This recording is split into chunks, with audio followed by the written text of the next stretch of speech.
6,000 feet is seemingly no problem for Orange County. 3 points, the second win on the road in 2025. Things are looking up. I think it's official to say that. I think it's allowed at this point in the year. We'll recap that and more. And we've got one special guest joining us tonight. This is the Orange and Black Soccer Cast.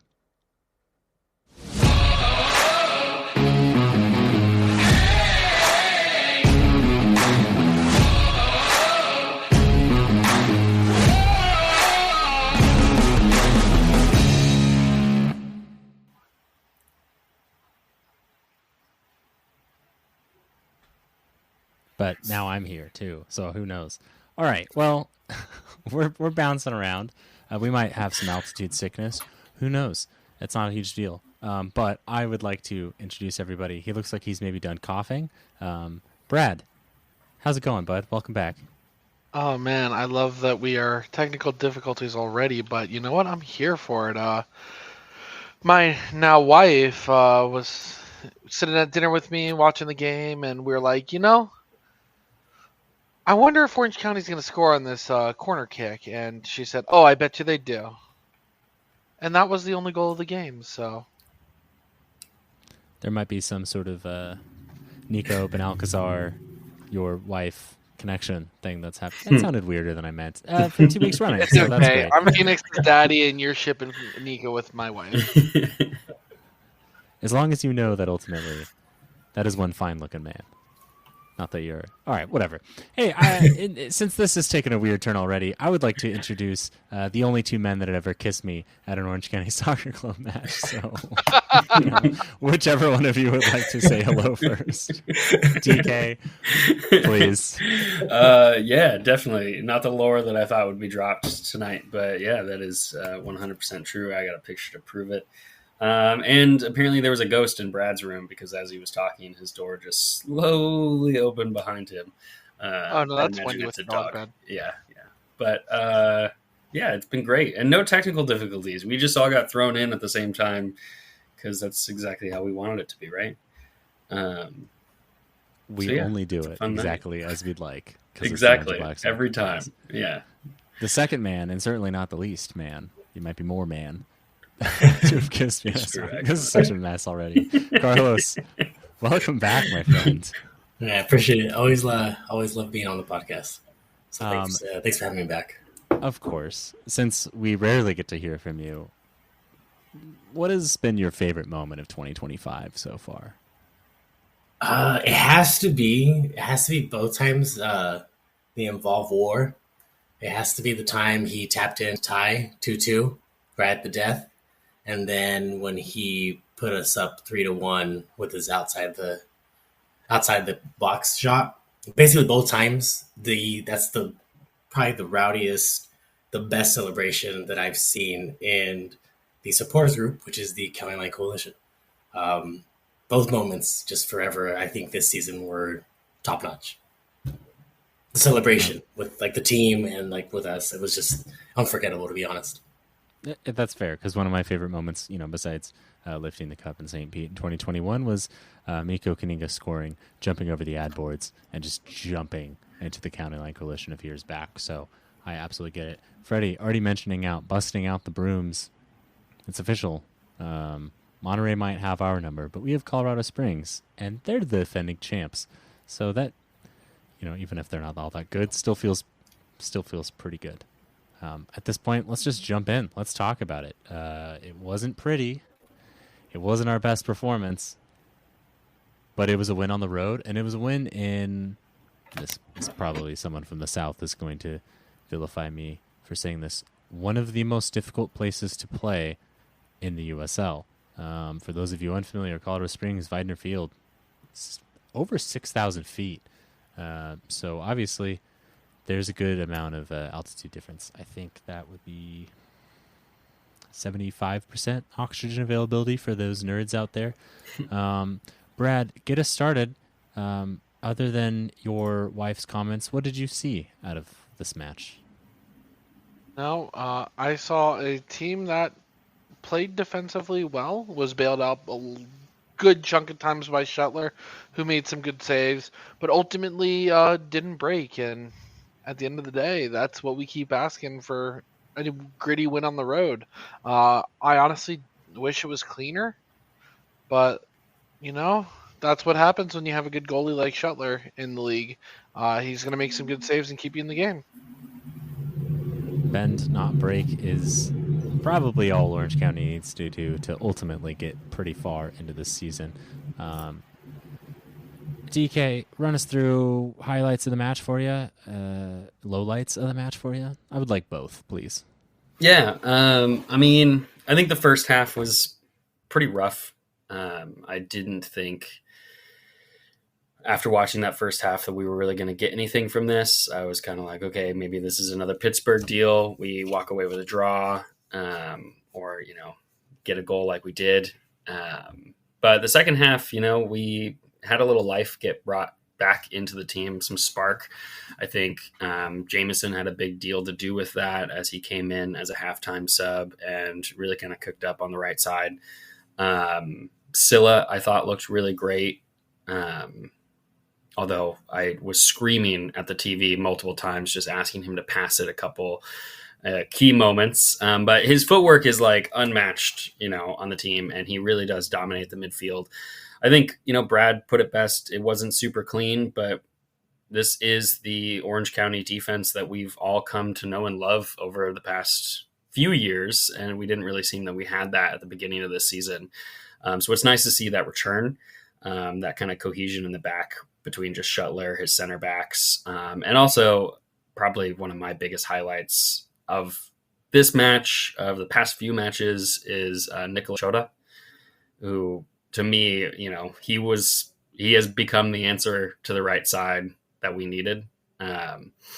He's a little bit reckless, but he's got a lot of heart and a lot of fight in him, and I love to see it. So this was a true teenager's performance, I think, for better and for worse. Obviously, maybe got a little bit fortunate with one of those calls coming barreling into his man, but I didn't say it, but I was thinking it. Yeah, good teams make their own luck, and we're a good team now because we're getting lucky. And I think we've been on the opposite end of a whole bunch of those. We've been on the end of some that have been called against us that were less borderline pens than that, but it worked out from us.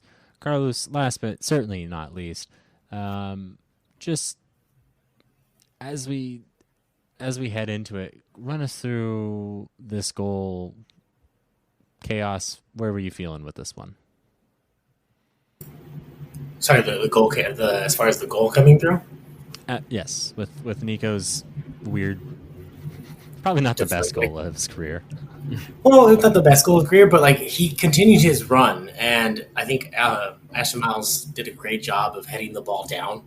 You're taught, to head the ball down towards the ground, so doesn't go over the net.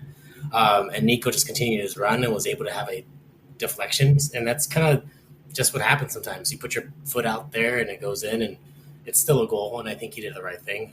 Not the prettiest thing, and it wasn't probably planned. I don't think they drew that up, but it worked out the way it was supposed to. So I'm happy to see that goal go in, especially, it was a hard-fought battle. I think that goal came in the 60th or 70th minute around there. So that, I would echo what everyone has kind of already discussed as far as defensively. It was looking like we were just going to have to hunker down and just fight for another, draw away from home. But to get the win was pretty big, and the goal came, and that's all that really matters. I would actually love to talk about that for a minute, because early on this year, I think if Orange County went on the road, you knew they were going to lose, such is the nature of it being mid-August, and we're talking about the second road win of Orange County's year.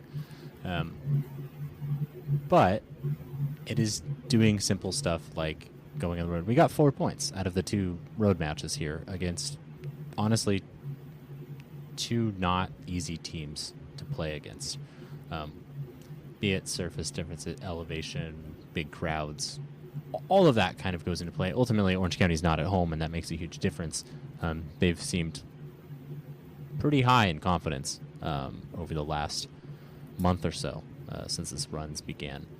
And yet here we are getting results. Things are looking up. We're heading towards the business end of the season. Orange County's rising up the table, to maybe reference a CLC chant unnecessarily. And maybe Miles' header is normally directed towards the keeper, finds its way in, whatever. I just want to speak to Nico's goal for a moment. I don't know exactly how he hurt his wrist. I'm loving the celebration. Very retro. I feel like that game is far too old for him, but that's fine. That's allowed. Ultimately, he's the one putting the ball in the back of the net. We spoke on it for a brief moment about Ray Liotta's near penalty. I already see DK laughing. There were some allegations that Orange County bought off the refs in this match. I'll just say that they were purchased, because I can't imagine any other accusation being family friendly. So DK, how much money did you put in to buy off John Griggs in this match? Oh yeah, no, definitely. I personally took him out to dinner, had a lovely evening. Yeah, wine.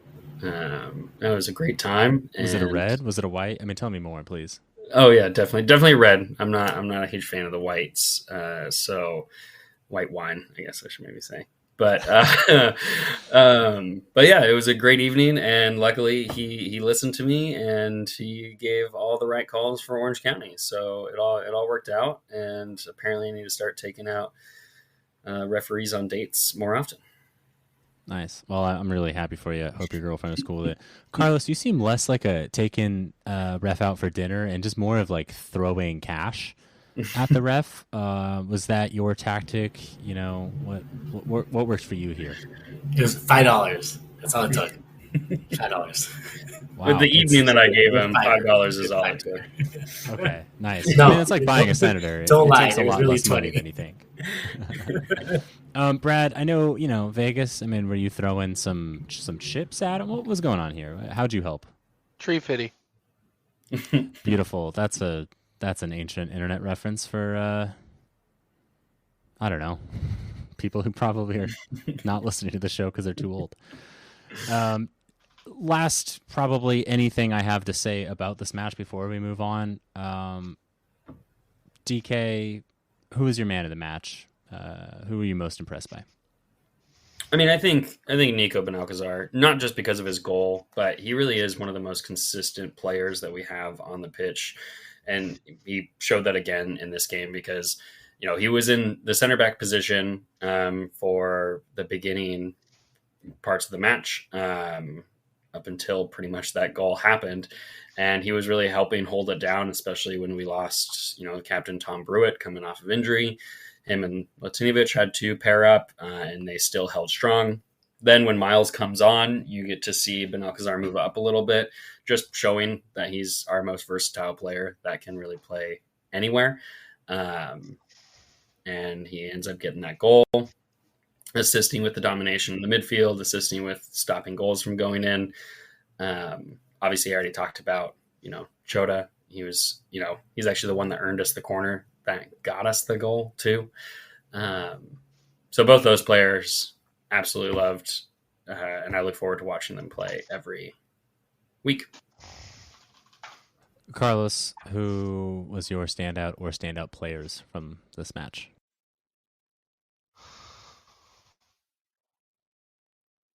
Carlos, you are in such great form that you are pulling a Brad, and I could see Brad preparing and checking his headset. The AC was on, so I had to make sure I didn't want to have the background noise. But I want to echo kind of what Keith said for DK. Chioda, however you say it, as young as he is, and when Duty went down, I felt like that was going to be a big spot. That was going to be kind of a tough role to fill, and it's great to see such a young player do well. He's a little raw, but he's still very young. So, but he's holding him. He's holding his own. Out there, which is great. And Nico has just been very consistent. He's probably been our best player so far. Luckily he has had no injuries, and he's filled in when he needed. And now he seems to be playing more like a midfield role. I also like Scylla. I think Scylla provides us something offensively going forward. And I know this was more of a defensive game, but whenever he has the ball at his feet, I feel like he is dangerous. I just would like to see him probably make the pass a little sooner or just shoot, because I think he's been unlucky this year not to score more outside the box. Finally, Brad, and don't pull a Brad here, but who was your standout player from this match? I'm gonna say Shuttler. I alluded it to him at the beginning of the show, but he played a fantastic game. I do hope that Tom Brewitt is, good, and the injury he sustained in the 41st isn't gonna keep him off the field for too long. But losing a player like that, your captain up front, Shuttler still played very well and bailed out the defense a couple of times when they needed him most. Love it. I really want to shout out two 19-year-olds from this match. Chota and Bryce Jamison, I think, caused problems. I spoke really highly of Duke Lacroix last week, and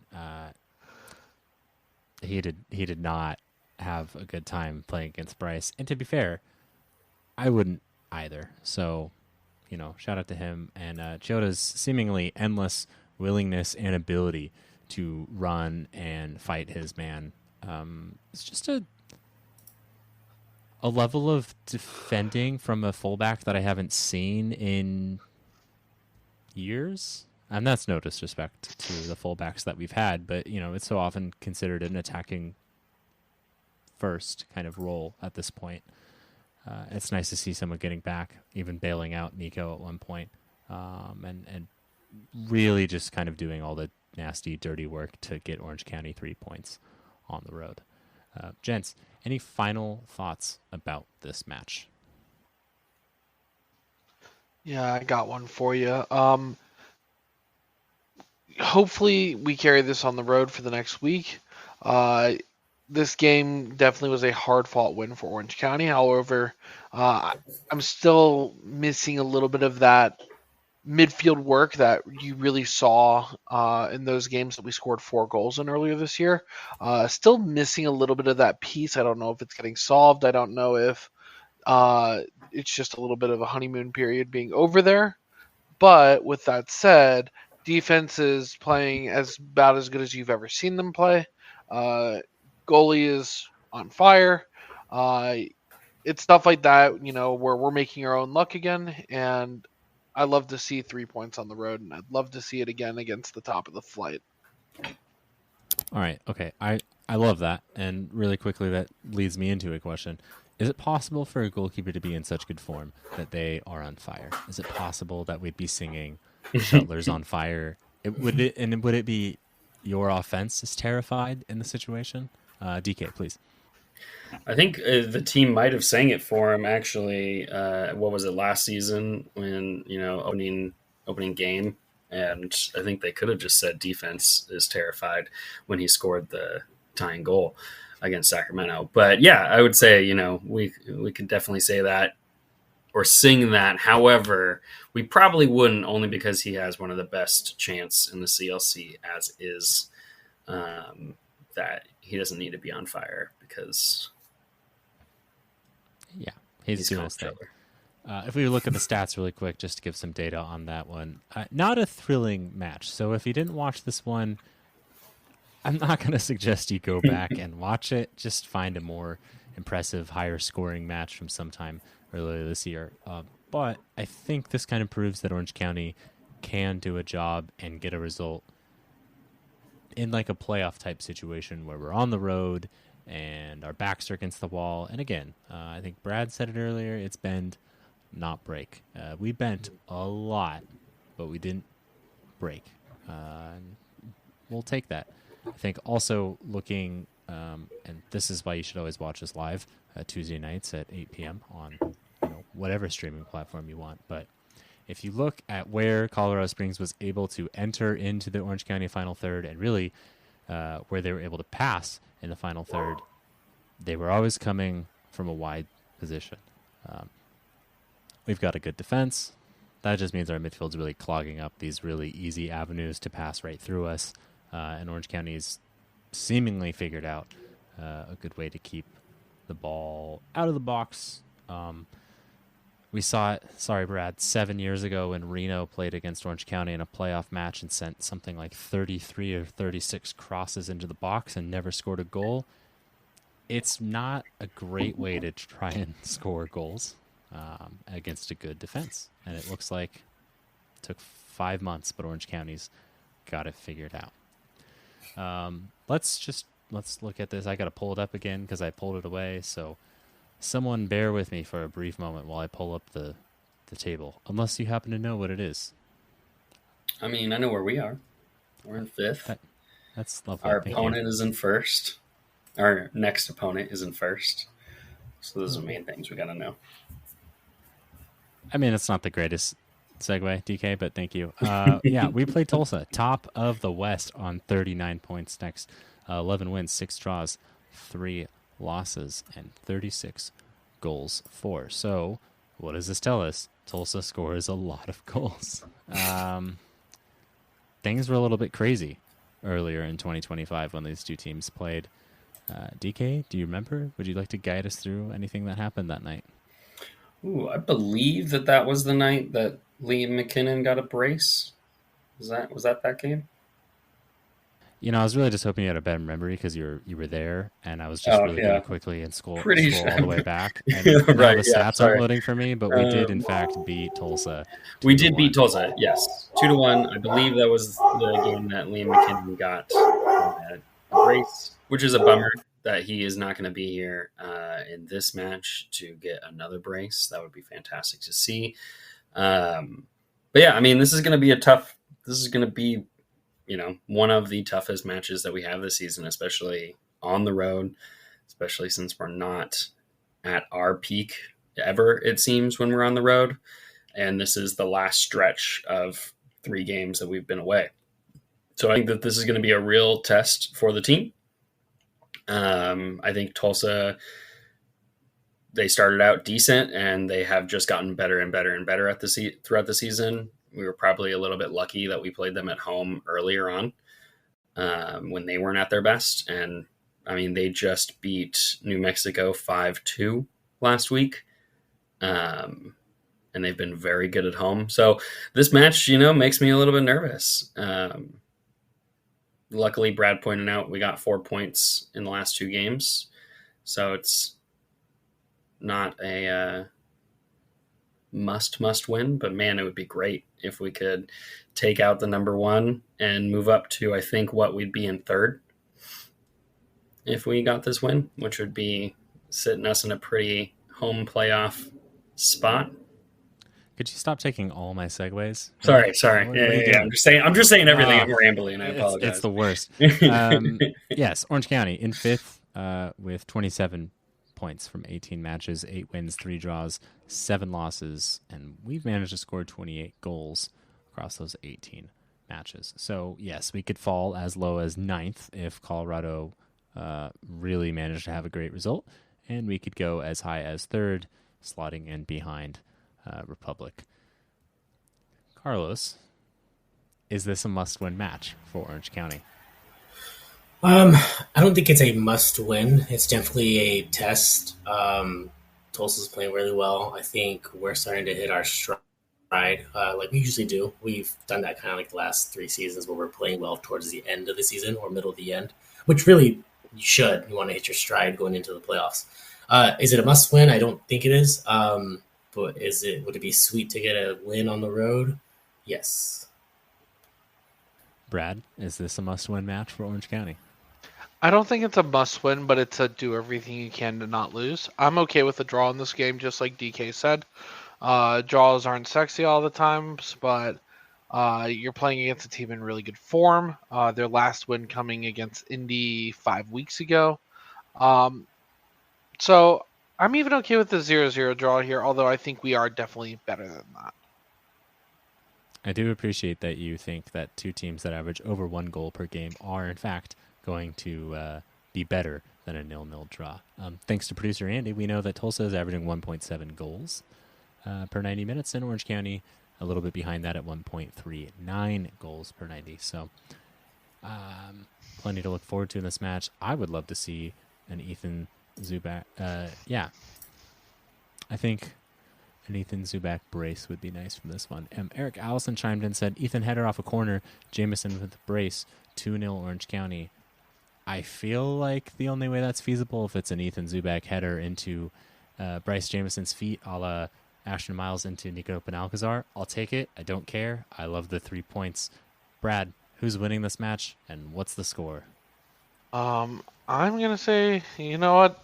I'm going to go against everything that I just said and say Orange County wins this 2-1. Okay, thank you. I really wanted to give you the chance to say that these teams were going to score goals. Carlos, who is winning this match? I don't want to. I was going to say 2-1, but I want to go a goal for both. So let's go 3-2. Orange County winning the game. I think it's a goal fest. I want a goal fest. It's the match we all thought every match was going to be at the beginning of 2025. DK, finally. You know what? We're going to show up in this match to prove that we can beat them and give a little taste of what will happen in the playoffs as well. So we're going to win 2-0, slot another shutout. I like it. Do you want to name any scorers? I got to go with my boy Zubak. Definitely. Bagging a brace? Is he scoring one? What's happening? No, he'll score one. And then, you know what? I would actually love to see Dunbar get back on the pitch and then Dunbar score the second one late in the game.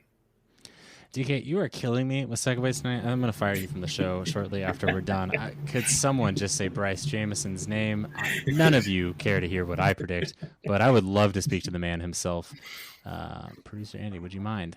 Bryce Jamison, welcome back to the Orange and Black Soccer Cast. Thank you so much for having me. Of course. Hopefully no old people are going to interrupt this interview this time and start yelling at you because it looks like you might be at home this time. Yeah, I am. First off, congratulations on the transfer to the Rapids, and thanks for coming back to us this year. Thank you. It was, I'm excited for what I have upcoming next season. So yeah, thank you. Appreciate that. We look forward to it, even if we will miss you. I'll just dive right into it. You seem to play pretty well in Colorado Springs, and while you didn't find the score sheet on Saturday night, you certainly caused a handful of problems. 2024, obviously, you scored a brace, albeit we didn't get the result. Is there anything about Colorado Springs or the altitude that just seems to get the best out of you? I don't know. I just always enjoyed playing against Colorado Springs. Ever since we started out playing against them, actually, it was always a fun game, and I always ended up doing well. So I kind of just go into that game already knowing that I'm gonna, wreak some havoc, have some fun, and I don't know. It might be the altitude, even though it's not really on our side since we don't have any altitude here. But I just have fun playing against them all the time. So yeah. I love it. Wreaking some havoc, having some fun probably is what we're going to need to change the name of this show to, judging by how we normally run things.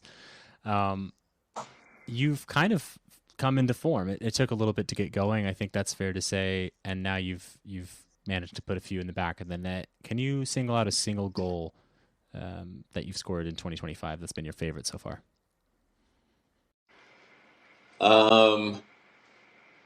I'd say the first one, for sure. The first one, the one against Oakland. That one was it was probably my favorite goal because the circumstance with they put out a very young lineup and we actually came away with the win, which was really fun. So I was happy for all of us out there because it wasn't easy. It wasn't easy at all, but we got the result, and that's what we went there to do, and it was fun in the locker room as well, celebrating with all my boys, all the young guys. Nice. And then finally, back to this weekend, you came on as a halftime substitute. Did you have a chip on your shoulder at all? What were you looking to do in this match? I was looking to just be threatening, be attacking minded, and hopefully get us a goal so we can go up and put the game away. But I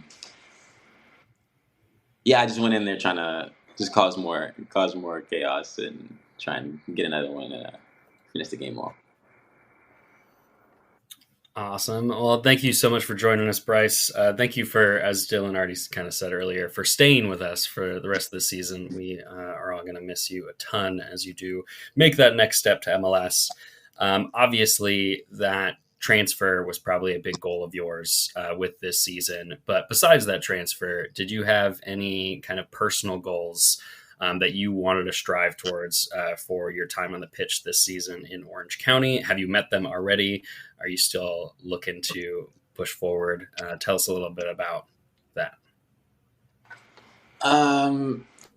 Personal goal, one that I'm pursuing actively, of course, is just trying to get better every day and learn more and grow every day out there on the pitch and take as much in as I can from this level and hopefully continue to elevate my game so when I get to the next level, then I'm kind of already there and have a better time adjusting. And yeah, I'm still a lot of season left, so still going for. I still have a goal of getting more goals and assists and contributing more to the team. So yeah, there's that too. Awesome. That's great to hear, of course. We want to see some more Jamison goals. In your time in Orange County, since you're going to be moving on from us soon, what are some things that you've taken from your experience at Orange County that you're going to take with you into, MLS and future clubs and leagues that you continue to shine at? I'd say they definitely showed me that and taught me that it's a man's game, mentality-wise and physically, definitely. Because I came and I was a kid. I was a child. I was a kid, and it was kind of hard. It was hard at the beginning for sure, but I've definitely gotten more used to it, and I still have much to learn still. But it definitely helped me out with that a lot, and I'm definitely going to be taking that physical aspect and mental aspect to where it's hard work and it's a job every day, on and off the pitch. So they really helped me out with that, and they gave me this opportunity and put me in the position to get to where I am now. So yeah, I thank them a lot for that. Awesome. I'll go next.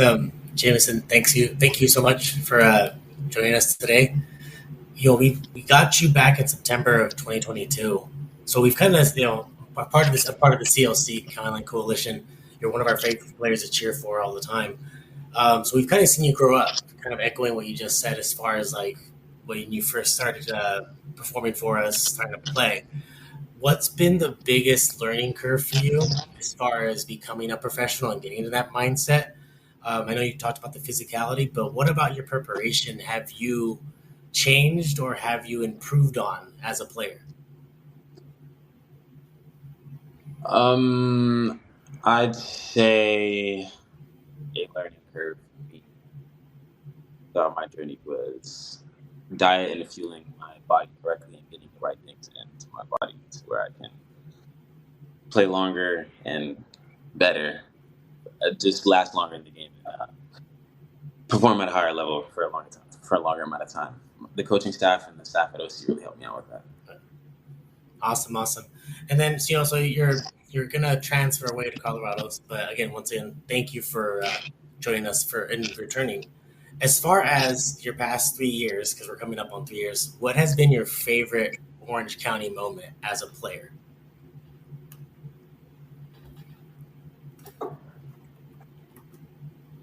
That's a great question.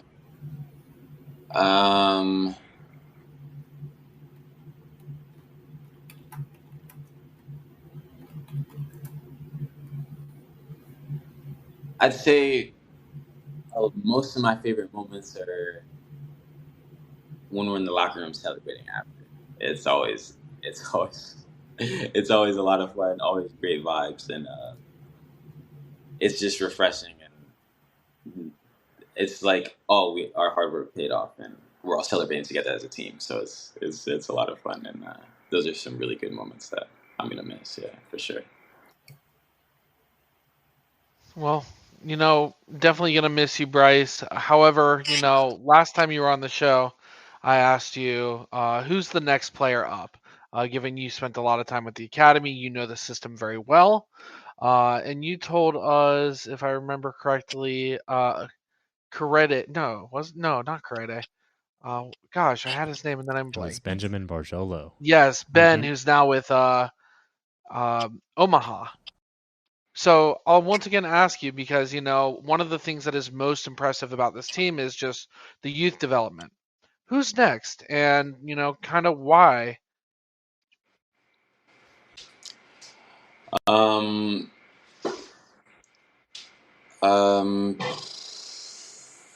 I'll I'll say Pedro. Pedro's next. He's scored a couple goals, which is great, especially at that age. Crazy, and yeah, he's just all around good player. You can put him.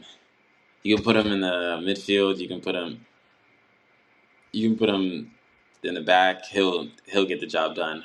He'll get the job done, and he's very creative and effective on the field. So I love playing with him, and yeah, he's definitely one to look out for. Okay, and then one final question while we're on the idea of the academy, and is there anyone you want to shout out if we were to take a little clip and send it to them? What mentors from the team, coaches, other players would you want to shout out for helping you get to this position that you're at now?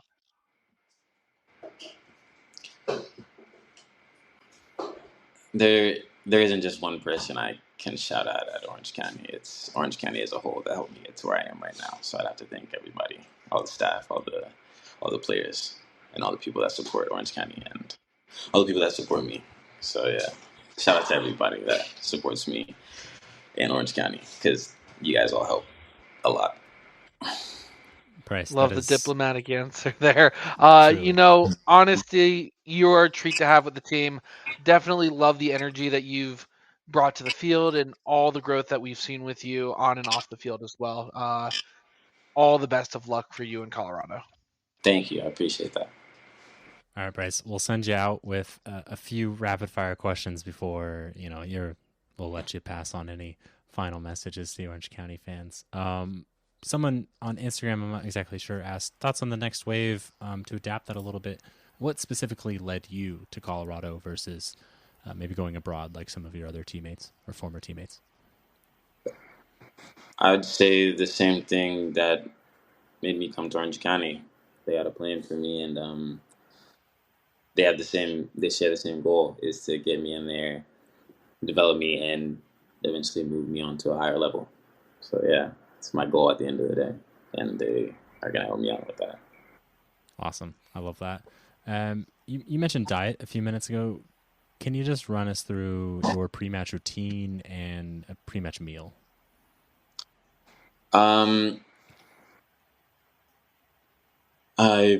Pre-match routine, I usually just do my little stretches that I always do, roll out a little, and do my little exercises that I need to do to get my body in the right place. And then pre-match meal is just pasta and chicken usually, for sure. You are well and truly a seasoned pro at this point. Joseph Figueroa asked on YouTube, have you tried the gnarly sauce? I have no clue what the gnarly sauce is. I love it. Great. Apparently it's some hot sauce situation. We're all waiting to get our hands on it. None of us have had it yet. Gotcha. Larry, I'm so sorry. Bryce, your family is just seemingly blowing up the entirety of the chat here. Saying how proud they are of you, how much they love you, cheering you on.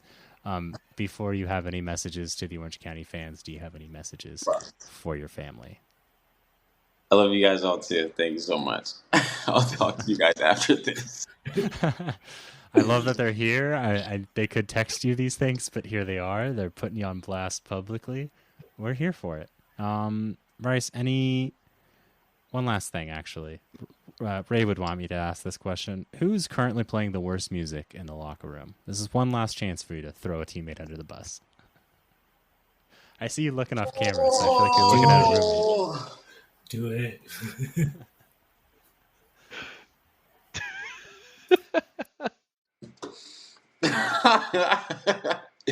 Oh my God. He wants to leave on good terms.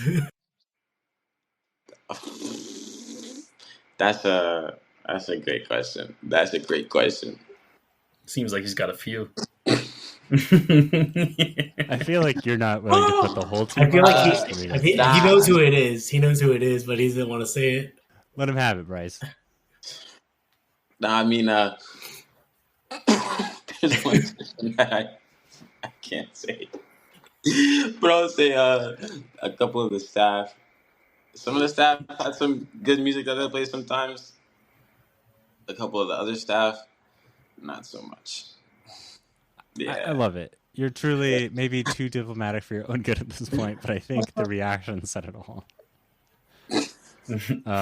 Okay, Bryce, any final messages to Orange County fans here on the show?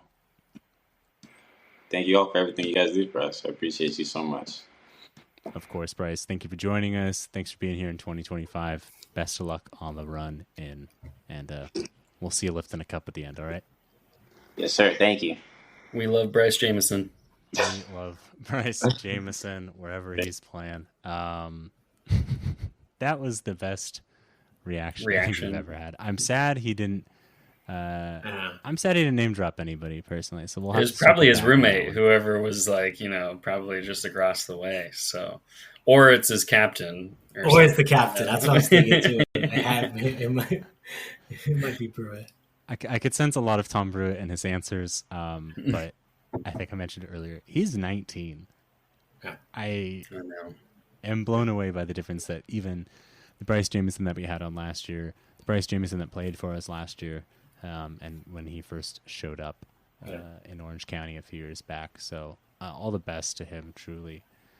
I feel like we're just going to power on through. Does anybody want to, if we swing back into this Tulsa match, does anybody have any specific things they want to point out about this Tulsa match? Things that worry you?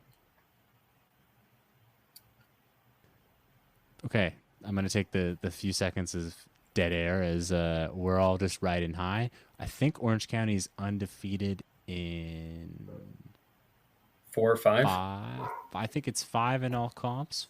Last 4 league matches. 4. No, last 4. We lost. Okay. So last 4 matches were undefeated.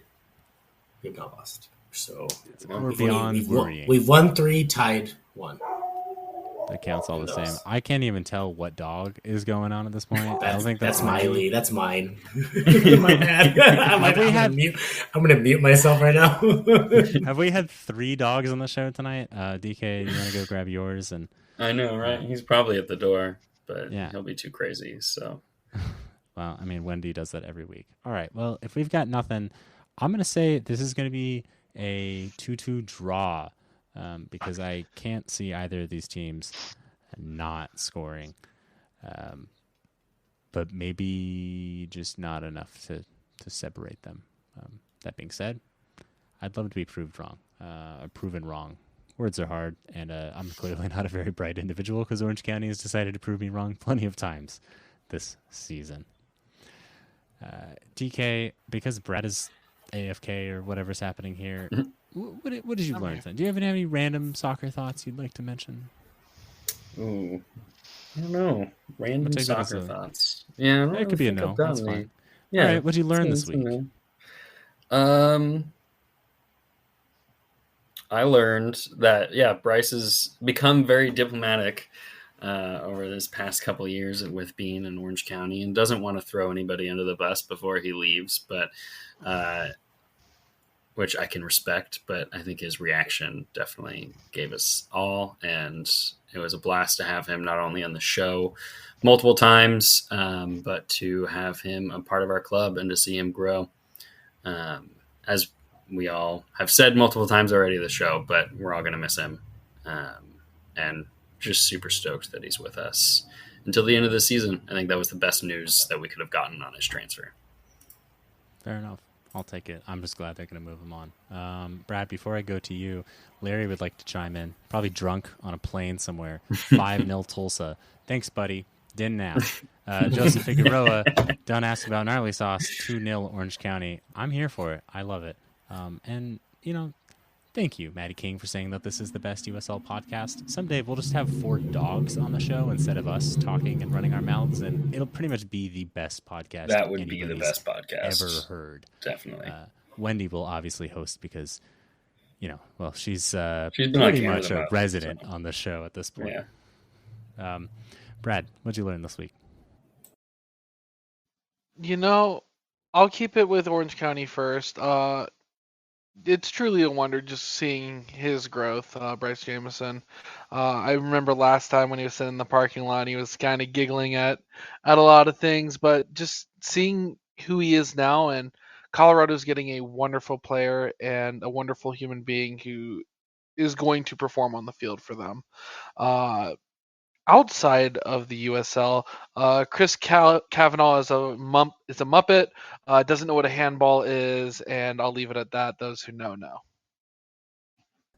So veiled, Brad. I'm sure no one had any idea. Carlos, could you fix that? Whatever just happened with Brad? I don't think I can. I think I am not the person up to that task. Fair enough. Well, if you can, what did you learn this week? I learned that, basically that Bryce does not want to throw people under the bus. So that wasn't cool. I thought we would probably, hopefully, be able to do that since he's younger. But he took the very diplomatic answer. I think he's done very well being media trained. So Orange County, they've done a very good job. But I've also learned, I'm thinking back at it, we've had him for about 3 seasons, and it's really echoing what we've already said. We've seen him grow, more importantly, just into a young man, and I think when I asked him the question, what has been his biggest change was taking care of himself physically, developing physically, and I think that's gonna really help him in his career going forward. I mean, who knew that eating was the key to, physical success? I learned that 10 years after him. It's a good thing he learned it early. He learned it at his age. He did that presumably at 17 and 18, and I was correct. A bit older and trying to figure that out. Good for him. Really quickly, before I tell you what I've learned this week, because I know you're all on the edge of your seats. If you didn't watch the match, skip it, but read DK's recap, OCSCpodcast.com. Don't forget to like and subscribe, maybe even leave a comment if you so want. You can comment about how much you love the idea of 4 dogs being on the show. Maybe you have a dissenting opinion. You don't want Wendy to host. Anything's possible. Should this podcast just be dogs, perhaps from the animal shelter in Tustin? We can probably find a way to facilitate that. So if that's what you'd like, please reach out to us. Eric Allison learned that we're a second half team. Time to get hot. We're hot. Boys, we're hot. There's a bunch of hot boys. We're doing it. And finally, what did I learn this week? Because I know this is what you've all been waiting for. DK is the man to ask for a nice dinner. So pro refs, if you're in town, you're feeling a little lonely, the Hyatt Place isn't quite cutting it, the food's not that great, the bar is real depressing, find your man DK, have him take you out, red wine, glass, bottle, doesn't matter, he'll provide. And if you're looking for a trashier night, ask Brad, head your way on out to Vegas, and he'll get you some Malort. So for Brad, for Carlos, for DK, for Larry, who's drunk on a plane somewhere on his way to vacation, for Ray, who's still on vacation, and for producer Andy, this has been the Orange and Black Soccer Cast, and we are out.